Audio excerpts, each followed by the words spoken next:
We're learning the second Sikha on Parshas Ekev in Chelek Chof Daled on page 73. The shir today is being learned L'Nishmas Rabbi Yosef ben Yamin ben Rabbi Menashe Koltman. Oifen Posik ki Hashem Elekechem hu Elekei ha-Elekim Gomer asher lo yisa ponim v'lo yikach sheichad. So the Posik here says that Hashem does not show any favor or take bribes. Zogt Rashi, so Rashi explains what this means. Lo yisa ponim im tifriku uloi. Hashem will not show you any favor if you throw off his yoke from you.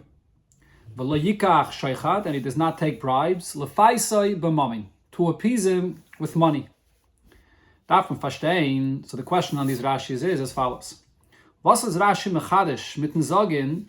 What is Rashi here saying new by explaining as la yisaponim is im tifriku uloi, that he will not show favor in a case where you're throwing off the yoke of heaven? Then zal der Rebishter nit neisaponim sein. When otherwise would we think that Hashem would not show you any favor? B'shas mizmekayim Torah mitzvahs. If you're fulfilling Torah mitzvahs, then Hashem does not show you favor?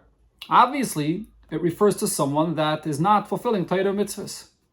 Umay kamash malan. So what is the chiddush in the words of Rashi im tifriku uloi? Zogim mefarshim. Now the mefarshim explain this Rashi. As Rashi kommt bavaranen, Rashi here is coming to clarify das was da steht lo yisaponim. Here it says that Hashem will not show you any favor. Frier in Birchas Kayanim, earlier when in the bracha of Birchas Kayanim steht Yisa Hashem panav elecha, that Hashem will show you favor. So there's a contradiction here. It's Rashi mefarish. Therefore Rashi has to explain as da is andish, that here when it says Hashem does not show you favor, it's different. Valas retzich im tifriku uloi, because here we're speaking about someone that is throwing off the yoke of heaven from himself. As is alt net move on. However, it's still not understood. My kamashmalan. Still, what is novel about what Rashi is saying here? It's self-understood. As is l'chayrim move on ma'atzmai, as la'yisa panim is im tifriku uloi. That when it says here that Hashem does not show you favor, it's because you threw off the yoke of heaven. Obefrat nach der ariches bezeh frier in Parshas B'chakaisai, especially after you learn the psukim that discuss at great length the fact that Hashem gives reward for one that fulfills Torah mitzvahs, and then the opposite when one does not. So it's clear that the Eibusher shows favor when it says Yisa Hashem panav elecha. It's for one that fulfills Torah mitzvahs, and when you don't, then it says here lo yisa panim. It's not necessary for Rashi to clarify this. Furthermore, the question here is that actually we can say that there's a contradiction here. The contradiction that the Mefarshim point out from Birchas Kainim, where it says Yisa, actually still remains. Yisa Hashem panav elecha. On those words in Birchas Kainim that Hashem shows you favor, taiched Rashi. Rashi himself explains Yichboish kasei, that Hashem conquers his anger. Now, what does that mean? Kumtai, so now it comes out as follows: as dort retzach and afal as is do kasei.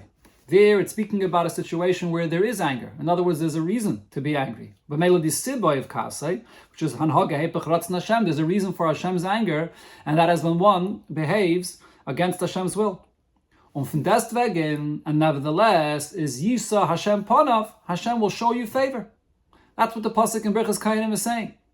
Bleibt doch wieder die stiro ha'amura. If that's the case, then the contradiction remains. Here Rashi says in Tifriku uloi that if you don't fulfill Torah mitzvahs, then Hashem will not show you favor. But Yisa Hashem panav elecha means even in a case where there's a reason for anger, nevertheless Hashem will show you favor. Now going on to the next Rashi. Euch darf man verstehen, in dem zweiten Pirish Rashi, we also need to understand what Rashi says. In the next Rashi, v'lo yikach sheichad, he does not take any bribe, lefaisei b'mammon, to appease him with money. So what is Rashi saying here by this, to appease him with money? So now, bishleime, das was Rashi git zu dem Wort lefaisei. When Rashi explains and adds the word to appease Hashem, hagam as in pasuk retzach wegen sheichad, the pasuk speaks about a bribery. So is the reason Rashi adds this, as the Ra'am explains this, and it's simply understood. As sheichad b'chol makom by adayim basavadam, bribery simply in any case when it comes to a judge of flesh and blood, can meinen l'zakes esachayev. Either the point of the bribery is that one wants to get a positive outcome of a court case, even in a case where he really should be the the one that's paying, but he wants to be exempt, or he wants to get a positive outcome for him. Ivusadin, and that is to turn away from justice. Oster, there's another point of bribery, levatele alanshay. In a case where a person deserves a certain punishment, a consequence, and he wants the judge to look away and to not give him the punishment. Those are the 2 points of bribery. So therefore, we hear regarding Hashem, regarding Hashem, the point of bribery is not to turn away or to change, that is, to change from the fact, from the reality, when a person is zakai, to make him chayev, or the opposite. Rak, levater einish. The point of the bribery in the case of a Yid and the Eibishter is to look away and not to give him a punishment that he deserves. The Rebbe is Rashi Madgish, and that's what Rashi is highlighting when he says the word lefaisai. As the pasuk read, wegen azah shoichad was toichni is lefayis.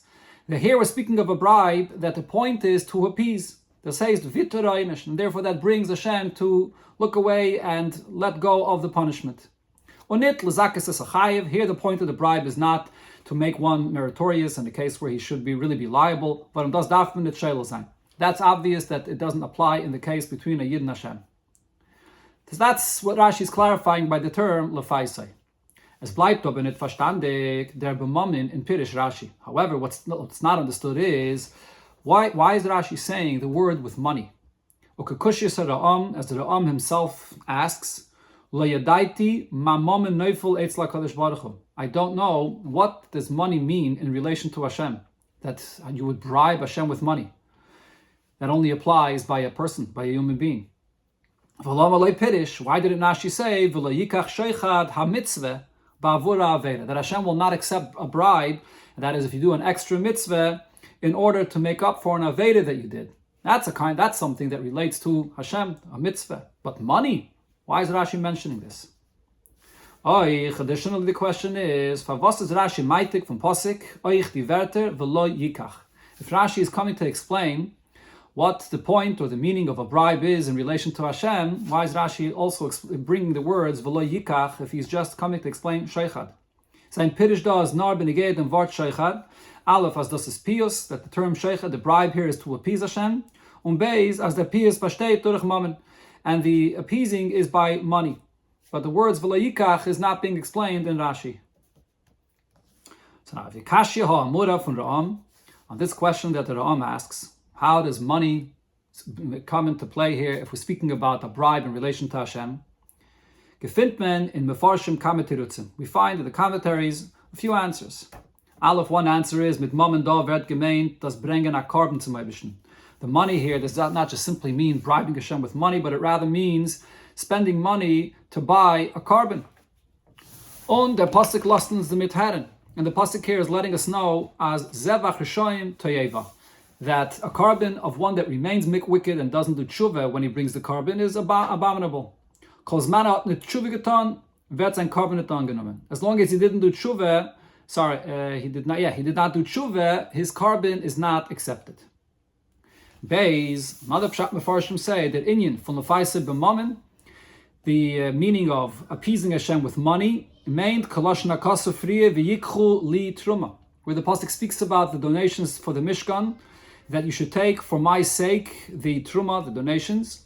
Yeda mama was bizmakdish li l'shmi l'tzarchei ha-mishkan ha-mikdash v'chayetze b'zeh. Anytime a person dedicates money for Hashem's sake to build a mishkan or the Beis HaMikdash or anything similar, on the pasuk sagt as mit nesinas mama l'gavoya, by dedicating money for Hashem's sake, kemenit arapnemen der meinish von an aveda, you cannot remove the punishment for a sin, seiden durch tshuva. Unless the person does tshuva. That's what the mammon here means. So again, mammon does not literally mean money, but it refers to dedicating money, like in the case of a yikchu li truma. Gimel, a third pshat, mammon meant yede mitzvah. Mammon really means anytime you're spending money on any mitzvah. Was is verbunden mit nesinas mammon, which is related with giving money. Azevi tzedakah, v'chayetze b'zeh, in the case of tzedakah, or in other cases where part of the mitzvah is giving money. Well, kanal as das is nit maspik, and as before, this alone, that one gives money, that's insufficient, but there has to be tshuva as well. Those are the various answers that commentaries explain what Rashi means when he says mammon. Aber however, die Tirutzim verämpfern nur den Chelek Kartoffel von Kushis Aram. These questions really only answer a side point of what really the main question of the Ra'am here is. And that is, wie ken sein am Metzias von Kabbalas Mama beim Eibischen? How is it possible that Hashem receives money from a human being? Aber der Ikke Shaila. However, the main point of his question, on the words of Rashi, that Rashi says, Lafaise b'mamain, bleibt im Bekaima. That question remains. Wie bald der Tam, was es ken sein, es soll gedeit doch, as der Mammon ken haben a Pa'ula von Sheichat kavayachal beim Eibischen. Since the only reason why there's any thought to think that money can serve as a bribe, so to speak, by Hashem, is nit vi mammon ba basav adam. It's not like money by a human being that values the money itself. Was der dayan hat hatayelas from the mammon gufi, yes, benefit from the money itself. Nor weil damit wird getan a mitzvah. Rather, it's because the value of the money is the mitzvah of the money. Whether gebracht a carbon, whether it's regarding bringing a carbon, a chayetze anything similar, as the Pshata mentioned before. Is for was teilt Rashi ois mitzvah b'mammon. So why does Rashi single out when he wants to say that a mitzvah cannot serve as a bribe? So why does Rashi say mammon? Ma'ishna a mitzvah durch nesinis mammon von alle andere mitzvahs. Why should a mitzvah by giving money, or that involves giving money, be different than any other mitzvah? The main point there is that a mitzvah cannot serve as a bribe. So that's really the main question of the Ra'am. Why is Rashi mentioning money here if the point is not the money? Money has no value. It's the mitzvah that you would think that has the value. Especially according to those that say that Rashi is referring to a carbon, which brings a pleasure to Hashem, the opposite of him being in a state of anger. Rashi should have said just very clearly and simply to appease him with a carbon. Und nicht mit Ramezain of them mit dem Wort b'mammon, and not to hint to a carbon by saying money that he means that you buy and you spend it for a carbon. Additionally, the question here is Leitem Pirish is Bachlal Ha'ike Chasim and Aseife. According to this explanation, the main point here, that there's a certain unique power to a carbon or any other mitzvah, that main point is missing here. As Chach carbon is mechaper, that in the case of a carbon does have a power to atone for an Aveda, doch muzayin derbei tshuva. But nevertheless, a carbon alone is insufficient. Along with the carbon must be tshuva as well. And that's the message of the pasuk here. If that's the main point here, to basically describe to you when a carbon will be accepted only along with tshuva, so then Rashi should spell this out. The main point is missing here. V'oid, another question, b'pshutish mikra, wie wird nirmaz al kaponim in layikach sheichad as carbon is mechaper nor mit tshuva. In the simple reading of the words layikach sheichad, where is it hinted, at least as a hint, that layikach sheichad is coming to tell us a detail about a carbon? That the carbon alone has a power of kapara, but it's still insufficient if it's not along with tshuva. Where is that point hinted in the words of that Hashem does not take a bribe? Additionally, we can it sagen, as Rashi sagt b'mammon, weil sheichad b'sheichas b'nei adam meint al derech haragel as mizmeshachet mit mammon. We can't say that Rashi says the words b'mammon like bribery by people, that usually bribery is with money. In other words, maybe Rashi is just saying mammon, not because he means specifically mammon, money. He's saying money because usually by human beings, the most common bribery is with money, but bribery could be with anything else. So therefore, Rashi over here says money, but of course, in relation to Hashem, he doesn't mean money, he means whatever else is valuable to Hashem. He's using the term money because between people, this is the most valuable thing that's usually used for a bribery. So that cannot be the reason why Rashi says this. Varum Aleph number 1, Oich by mention is Faran Sheichat Dvarim v'chayetze b'zeh. Even by people, there is other kinds of bribery. There's bribery with words and other kinds of gifts and other kinds of things. So money is not something unique and specific that should be mentioned here because this is the bribery by people. Beis v'ikir, the main point here is, as bleibt the shaila from pasuk. The question remains, how do we understand what the pasuk says? Why does the pasuk use this term of bribery if bribery is a term that's used in relation to money, as Rashi says, und nicht an Ausdruck, was meint bei Mitzvahs. Why doesn't the pasuk use some other kind of expression that's not related to bribery at all to express this idea that mitzvahs have great value and a carbon even more has a power of kapara, but nevertheless it's insufficient when it comes to the atonement for an aveda. So the term bribery in the pasuk, that's really where the question is, why does the pasuk use this term of sheichad? Okay, so you have over here these two short Rashis, just a couple of words, but it's very difficult to understand what Rashi is saying here and how he's understanding the pasuk. Both in the words of La'is upon him, that it's saying that if you throw off Hashem's yoke, then Hashem will not show you any favor. What's Rashi saying with this? It seems to contradict what it says in Birchas Kayanim, Yisa Hashem panav elacha, even in a time of anger. And in the words of V'layikach sheichad, what is this inyan of bribery in relation to Hashem? Now, how could Rashi say the word mammon, money, in relation to Hashem? The explanation for these Rashis is as follows. So that begins with the first Rashi. The kavane in Pirish Rashi da is meduyek b'lashaynai. Rashi's intention with how he explains the pasuk is actually very precisely in his words. If you have to focus on the words of Rashi, you'll see what he means.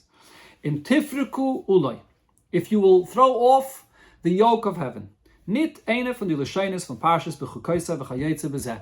Rashi does not use any of the expressions that the Torah uses in Parshas B'chukosa when it speaks about a person not fulfilling mitzvahs, like in Lo Sishmu or any of those Lashonos. Rashi just says a different expression, throwing off the yoke of heaven. What is Rashi saying by this? Da retzich nit wegen stam nit mekayim sein mitzvahs. Here, we're not simply speaking about one that doesn't fulfill mitzvahs, Tan Averis, Rachmana litzlan, or one that does Averis, God forbid. And azafal betmen by meibishten keinem benchen as yisa Hashem panav elecha. In such a case, we beg of Hashem, and the keinem bench us that Hashem should show his favor. Evet koivish sein kasei und nit meinish sein. Hashem will conquer his anger and not punish. Nor do retzich. Here, though, what we're speaking about is wegen prikas oil. What does prikas oil mean? Wegen azah was warf darop dem ganzen Joch von Eibishten Rachmana litzlan. In a case where someone completely removes the entire yoke of heaven from himself. Eved ois eved Hashem. He feels himself as a person that's not in a case of, not in a lifestyle of serving Hashem at all. On the contrary, he feels sich frei. He feels completely free to tom was will, to do what he wants. Sagt b'shridus libi elech. I'll just follow the desires of my heart.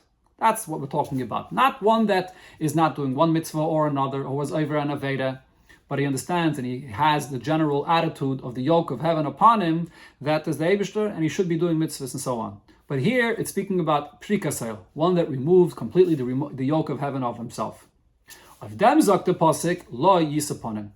The Eibishter fühlt sich mit him bediktuk is nit mevater. A person that was peirik oil, here, the Eibishter will not show him any favor. The Eibishter will look at him very, very closely and will not look away from those things that he does.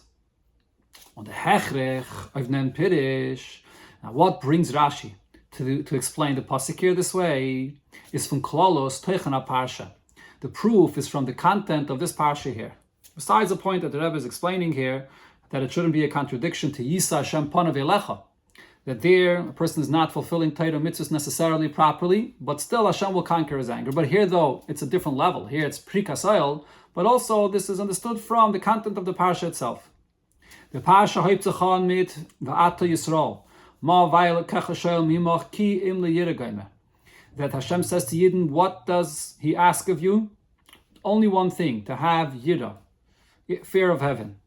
Is Rashi mefarish, and Rashi explains this. Even though you've done all these things that are not necessarily right,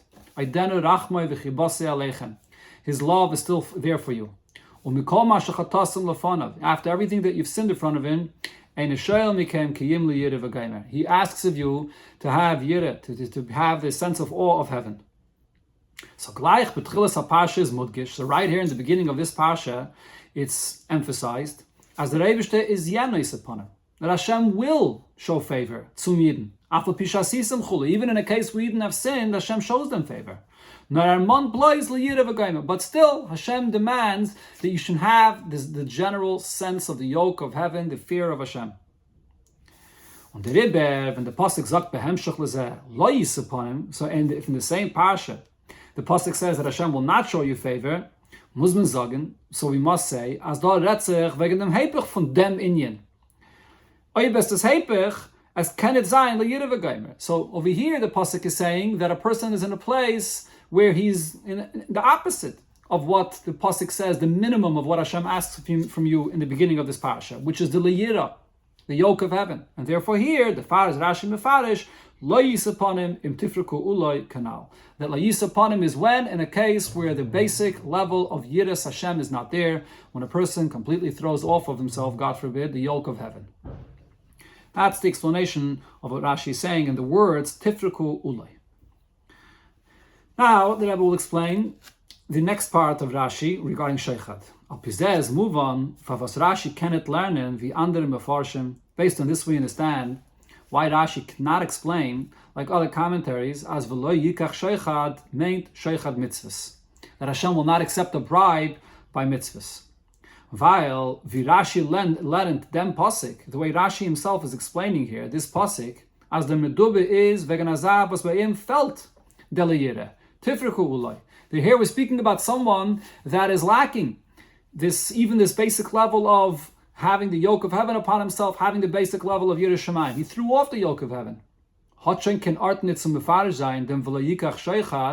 now there's no room to explain that when the pasuk continues and says that Hashem does not accept a bribe, as the Rebbe nimmt nit an kein sheichad mitzvahs von a peirikel, that Hashem will not accept a bribe of a mitzvah from one that does not accept at all the yoke of heaven upon himself.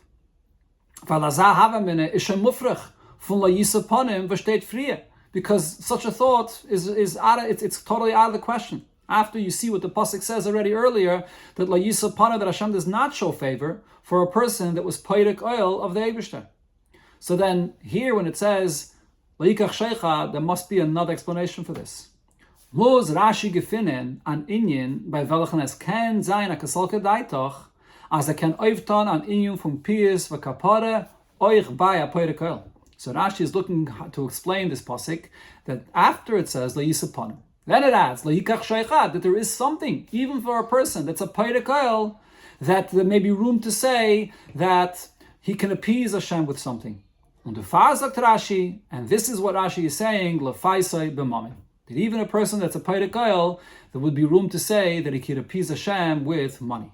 So what's the pshat on this? What's this appeasing Hashem with money that Rashi is talking about? Was wird man gemeint, as Mammon can mechape sein of dem Inyan von Tifriku Ulai? Why would one think that money can bring an atonement and can appease Hashem for someone that has totally removed from himself the yoke of heaven? Daf Rashi nit teitschen, this is something that Rashi does not have to spell out. It's something that we already learned earlier about this. Oif v'lei sikchu kaifer. The pasuk where it speaks about a person that is a ritzeach, a murderer, and the pasuk says, "Do not accept any payment from him." V'shteit by a heilig nefesh. Sagt Rashi, lo yipater b'mamin. He should not be pater from the punishment that he deserves by paying for this. On al derech zeh b'negei shoy shahara gadam shteit v'nosan pidyer nafshay. When a person has an ox that he owns that killed another person, so the pasuk says that there's money that's paid, there's a redemption for a soul. So what do we see from this?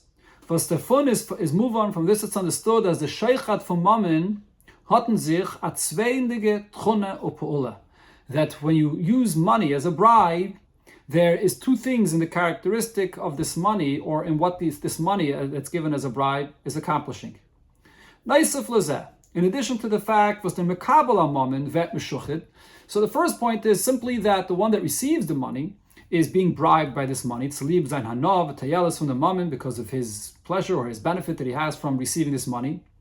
Dient der mammon oyech als koifer. This money also serves as a koifer, and what koifer means is oisles verbeit von dem neisen. This is here to redeem and to exchange the giver of the money, that instead of the punishment that he deserves, that he's giving money in its place, that he should not suffer the consequences. Instead of that he himself should have to go through the punishment. In the case of the murderer, it's capital punishment. Instead, he wants to buy his life by giving money instead of his own life. So here the point of the giving of the money is for the giver, that he's redeeming himself. Bis as Rashi bringt Rashi in Parshas Mishpatim brings an opinion, benegeit zu Kaufer, von Sheish Hareg Adam, by the Kaufer, the money that's paid in a case when a person's ox killed someone, as the Pidyon Nafshe meint gar Dmei Mazik. The redeeming of the soul, the value of that money that you give is not according to the value of the person that was killed, rather it's the value of the person that owns this ox, the Mazik. That means that it's the person giving value of himself in exchange for his own life. Und the Tam darauf is move on, Midah keneged Midah. And it's understood that this concept of giving money in exchange of oneself, that this is measure for measure, that what they planned, Hashem gave them back for themselves. This says in Parshas Yisrael regarding the Mitzrayim, what they planned for Yidden, Hashem brought upon them. The Alter Rebbe is Mevai B'Protius in Tanya. The Alter Rebbe explains in detail in Tanya regarding when one gives money to redeem his soul, when he gets a mitzvah tzedakah, how tzedakah has the power to do this, as vibalt, as durch dem moment, being that money is something that a person can use to buy himself food, to sustain himself. When one gives money to tzedakah, he's giving away a piece of his life to Hashem. So therefore, midah keneged midah, this is an exchange for his own life. And Rashi explains this with a few psukim later here in this parsha. What does this mean? The possessions that they have by their feet. This is a person's money and a person's possession that get him standing on his feet. So therefore, a person's money has the power to serve as a replacement, as a redemption for his own soul. That's the aspect of the money that Rashi is talking about here. And das is the pasuk shelo. This is the point here that the pasuk is coming and saying regarding a person that's a Perek Oil and wants to appease Hashem with money. By the Meibishtin is nit shayach lefaisei b'mammon. By Hashem, you cannot appease him with money. Avada meint es nit zu bewahrenen as me ken dem Meibishtin nit unterkaufen chas v'shalom mit mammon. Obviously, the pasuk here is not coming to tell you that you can't buy Hashem with money. Da redt sich nur wegen dem Auftu von der Mamme for dem Neusen. What the pasuk here is coming to say is that the giving of this money as a replacement for the giver instead of his own soul, that you may think that the money could accomplish that, and the pasuk is saying that no, that the money will not accomplish this. He may think as that even though he's thrown the yoke of heaven off of himself and is nit übergegeben zum Meibischen, and he's not serving Hashem, anstatt sich allein, instead of dedicating himself to Hashem, geben sein Mammon, he's ready to give his money instead. Und der Rebischte wird es annehmen als Kaufer Nafshe. And Hashem will accept this money as an atonement for his soul. In exchange of him dedicating himself, he gives away and donates all his money to Hashem. As we find that this works in the case of a Sheish Hareg, and the pasuk even speaks about this regarding a murderer as well. If them zok the pasuk, and that's what the pasuk here is telling us. The Rebischte wird nit nemen Kaufer. Hashem will not take any payment, epis andish, anything other than the person himself, nor seiden geht sich allein ibe zum Meibischen, unless he's ready to have the basic attitude of Kabbalah soil to dedicate himself to Hashem. Und erst demol hat Pa'ule, wenn gibt mir meine Zeit Kadosh Baruch Hu. Then the money that he gives to Hashem will have its effect. B'shas aber is a Perek Oil. But if the person has totally removed the yoke of heaven from himself, is lo yikach sheichad, then the money that he gives to give instead of himself will not exchange it, will not work. Like then, as I move on, based on this explanation, we could also understand that Tam was the pasuk is madgish, Rashi is maitik, lo yikach. Why is it that the pasuk emphasizes and Rashi quotes these words, lo yikach, that Hashem does not take bribery? Wie bald, den Sinnes Mammon is azach, was hatten sich von dem Teuchen von der Sinnes Atzmei Chai Nafshe, Kabbalah soil. Being that when a person is dedicating his money, that act of giving you money has in it the same content of one dedicating himself and accepting the yoke of heaven. Elamai is not doing it regarding himself, but he's giving away instead his money. But there is a dedication to Hashem here. Nor the chesaron is, what's lacking though here is, for Zayin the Perek Oil, being that he himself has removed the yoke of heaven from himself, So the money here, which he is dedicating, cannot exchange himself. The fact is, Dodi at Gosha from Pasik, Nitten im Sheilo sein, den is Sina Samamin. The Pasik here is not saying that the giving of the money in itself has no value. There is a dedication expressed by this money that's being given here. Not in them that ungenommen werden als Pius Sheichad. Rather, what the Pasuk is saying is that Hashem will not accept this money as an exchange for the person himself. And the Pasuk is madgish v'lo yikach sheichad, that Hashem is not going to accept this money that's being given as an exchange for himself. That's why the Pasuk says the term yikach. But we are actually speaking about money that does have value to be a dedication to Hashem. But the chiddush is lo yikach. Hashem will not accept it if the person himself is a perikayil. That's the pshat in this Rashi. Jeder Inyan ubefrat inyanim from Torah or mitzvahs is b'hashgacha pratis. Everything, and especially matters related to Torah and mitzvahs, is hashgacha pratis. That means we see here as well as Oster Inyan from the Meibishten lo yisapon v'lo yikach sheicha, that Hashem does not show favor and does not take bribes. Steht euch in Seif from the vierten Perik from the Masechta Avos.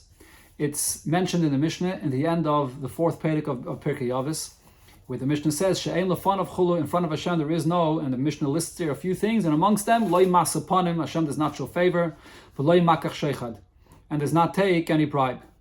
V'sleiten seder from the Yesh Noigin, Solarnan, Pirkei Avos, Kol Shapsis Akayitz, according to those that have the custom, as the Alter Rebbe says in the Siddur, to learn Pirkei Avos in Shabbos afternoon after Mincha, all of the Shabbos of the summer. Kumtais, it comes out B'kameshonim in some years, as the Perik Revi, V'et Gelerent, B'Shabbos Parshas Ekev, that the fourth Perik is learned in the week of Shabbos Parshas Ekev. On da Zetman, here we could see as Dafke, like Pirish Rashi, B'Pshuta Shel Mikra, according to the way Rashi explains the meaning of the pasuk here when it speaks about V'yisaponim v'yikach sheichad, V'et Muzber u'metoretz the Shaila, we have an explanation and an answer to the obvious question, Was tutayv the Mishnah from pasuk ham befurish b'Torah? What is the Mishnah by saying that Hashem does not show favor or take a bribe, add to what it says clearly in a pasuk in the Torah? But based on how we explained Rashi, we can see that the focus of the pasuk and what it says in the Mishnah is completely different. The chiluk is moving al pianal, so the difference is understood based on what we explained. In Torah, steht the pasuk in dem inyan o matzev va'at Yisrael ma v'alekecha shalom yimach. The pasuk in Torah is written, as explained before, in continuation to the beginning of the parsha, where it speaks about what is it that Hashem demands of you. Das is machriach zu lernen kanal, and this is what brings Rashi to explain as der V'yikach Sheicha da kommt als Hemshech zum Klolos ha'inyan von Kabbalas el Malchus Shamayim. V'yikach Sheicha is in a case of a person that's lacking and is accepting upon himself the yoke of heaven. Und the far is Rashi, was Pirushi is like Pshuta Shel Mikra, so therefore Rashi that's explaining the simple understanding of the pasuk Mefarish, lo yisaponim im tifriku uloi, that Hashem will not show favor if you throw off the yoke of heaven, that basic yira that the pasuk is demanding, and v'layikach sheichad l'faisa b'mammon. And in exchange for that, you can't give and dedicate your money because Hashem will not accept it if you are a perikayil, as explained before. That's the context of the pasuk in the Torah. Shenkein in the Mishnayos from Pirkei Avos. On the other hand, though, when you're learning the Mishnah in Pirkei Avos, was enthalten mili l'chasidusa. Their content is giving us things that we have to do if one wants to be a chassid, to go extra, more than the letter of the law. Muzman lernen, so we must say, as das was dort wird gesagt, wegen dem Eibischen, she'ein lefanav chulu le'masapanav le'makach sheichad, that it says that Hashem will not show favor or will not take a bribe, kommt der Reis brengen an inyan sheina. It's expressing something totally different. Here it's speaking about one that is keeping all of Torah mitzvahs. But we're demanding of him in the directive of the Mishnah to go beyond the letter of the law and to be extra pious as it's expressed in what the Mishnah is saying here. As the Rambam explains this, what does the Mishnah mean in this context? So the Rambam says as follows: Hashem will not accept a bribe, the good things that a person does. For example, a person did 1,000 good things, 1,000 mitzvahs, but he did one Aveda. Hashem will not forgive because of the 1,000 mitzvahs that he did for that Aveda that he did. And he'll be missing from the 1,000 good things that he did just one. Let's remove one, and that will be an atonement, and that will take that in the place of that one Aveda. He has 1,000 mitzvahs, so he has enough in his bank account to take one off, and then that will be, let's ignore the Aveda that he did. Doesn't work that way. For that one Aveda that he did, there's a consequence for that. And for the other 1,000 mitzvahs that he did, there will be a reward for that. That's the meaning of Hashem not accepting a bribe in exchange of a mitzvah for an Aveda. This is also similar when the Mishnah says,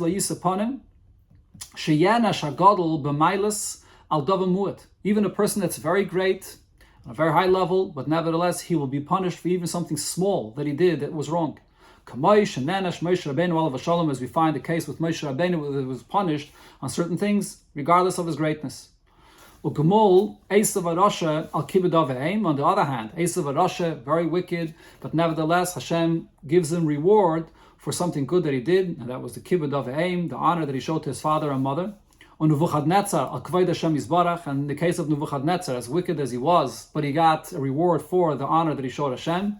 And this is the idea of Hashem not showing any favor, regardless of who the person is, his level, his stature. Nevertheless, he's given exactly according to what he did in the Avedas or the mitzvahs. So this means, in other words, what is the Rambam telling us?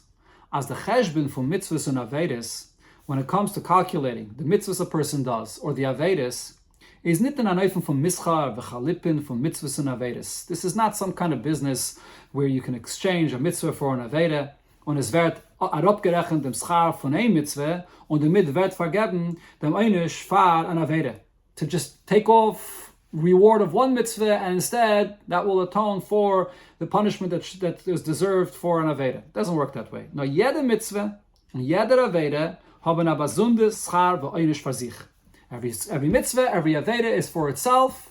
There's the accomplishment of that mitzvah and the schar that it deserves, and the einish for an Aveda, and one does not exchange for the other. What's the explanation for this? To explain this, we can say one of the reasons for this is the gather for mitzvahs und Avedas. How do we define mitzvahs and Avedas? Besteht nicht bloß in sie Wirkungen auftu beneged dem Adam amakayim. They cannot be defined simply or only by the fact that they have some level of accomplishment of what it does for the person that fulfills them. And then you can come and say that there's a value to the mitzvah, and then there's what the Aveda had done to take away from that, and therefore you can start and look and exchange one for the other. No, rather, the get that a mitzvah is, what's the true definition of a mitzvah? Kiyum ratzon elyon, simply fulfilling Hashem's will. And the get von an Aveda is over auf ratzon elyon. An Aveda is one that is not following Hashem's will. Ubemele is yed mitzvah an inyan la'atzmai. Every mitzvah expresses that will of Hashem, and it has its own intrinsic value for what it is being an expression of the Ratzon of Hashem, and it's impossible to exchange that with something else that has a different value that you're going to now come and make a cheshbon and a business of exchanging one for the other. V'chein b'hafcha, and the same regarding an Aveda. That is the concept that the Mishnah in Pirkei Avos is expressing. B'negayah to a person, there is a Shemet Torah mitzvahs, but nevertheless, he has to realize and see what the value of Torah mitzvahs is and its true value of being Ratzon Hashem, and therefore he has to be extremely careful in his Torah mitzvahs, because even a small thing will not be forgiven for because of other and more mitzvahs that he did. Not in dem Gufa zene faran zwei inyanim. Here the Mishnah is saying two different points when it says Ein lefonav loy masu ponim and loy makach sheichad. What's the difference between the expression that Hashem does not show favor and that Hashem does not take a bribe in the context of the Mishnah in Pirkei Avos? V'loy masaponim, v'loy makach sheichad. What are they? The chiluk bepashtus zwischen masaponim and makach sheichad is, the difference simply between them is, masaponim meint der vitur was kommt mitzad meilas ha'odam. Masaponim is that Hashem would show favor and would forgo and look away from something negative a person did because of the greatness of the person, the certain stature, that therefore Hashem will forgive. Und makach sheichad kommt mitzad chshivus von dem davar anitten.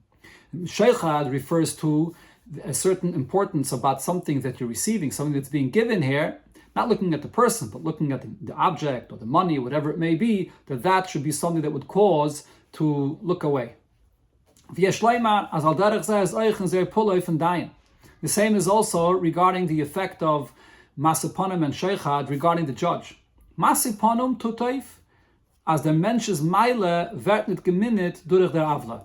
In a case of a person that has on a very high level and is very important and very, very honorable, and he's standing in front of a judge, so even though he did something wrong, but it doesn't take away from his level of importance of who he is, and therefore the judge doesn't see the Aveda that he did as something significant because he's looking at such a great person.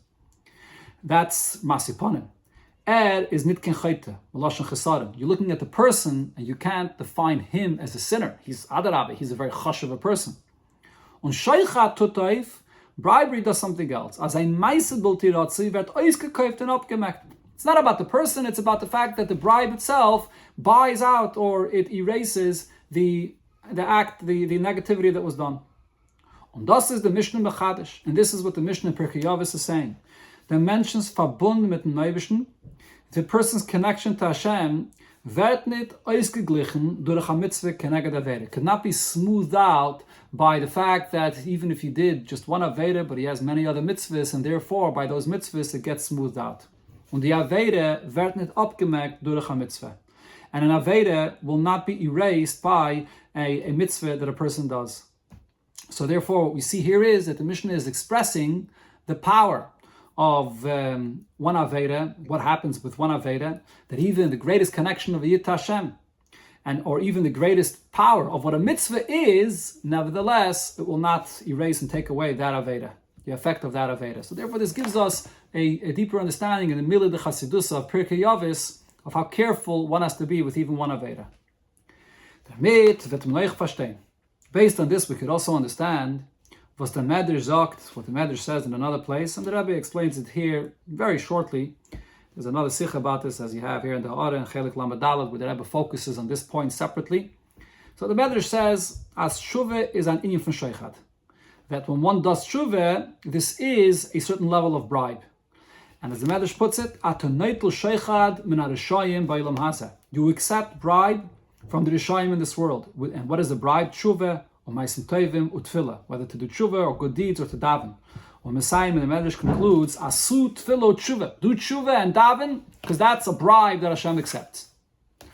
So what is the Medrash here saying? It's really focusing on tshuva. It says other things along with tshuva, but the main point is tshuva. Weil der Oiftu von tshuva is be'ein areich hecha from mitzvahs. Tshuva is already on a completely different level, totally different caliber. Ubenitten di dan, and therefore in our case, nit nor in dem was mis mevater, dem Adam is geworden abal tshuva. So here the point, the power of tshuva is not only in relation to the person, that he is now on a level that he becomes about tshuva, so Hashem looks at him, and therefore on his level of being about tshuva, Hashem does not pay attention to his actions, nor was he macht euch iber the meise biltitayv. It actually has the power to transform even the action itself, because it's referred to as sheicha, not just as masaponim. Masaponim would be that the point of the tshuva is that the actions cannot be changed, but it's the person that changes, and therefore Hashem looks away from the actions. But the pasuk says it's sheichat. Sorry, the Medrash that is. The Medrash says that tshuva has the power like sheichat. Why is it comparing it to sheichat specifically? Because the power of tshuva is zimacht von zedoinish shkagis. It transforms those premeditated sins themselves, that they become into shkagis, an aveda that was done inadvertently. And nachmer, furthermore, is dainis kizachias. The premeditated sins become like merits. Nachmer, furthermore, zedainis kizachias mamish. They become literally like merits itself, and therefore, a tshuva is compared to the inyan of sheichet. It's a higher level of avodas Hashem. It's a completely different level of connection that transforms not only the person, but even the actual act of the aveda itself. To become zedainis, to become zachias mamish.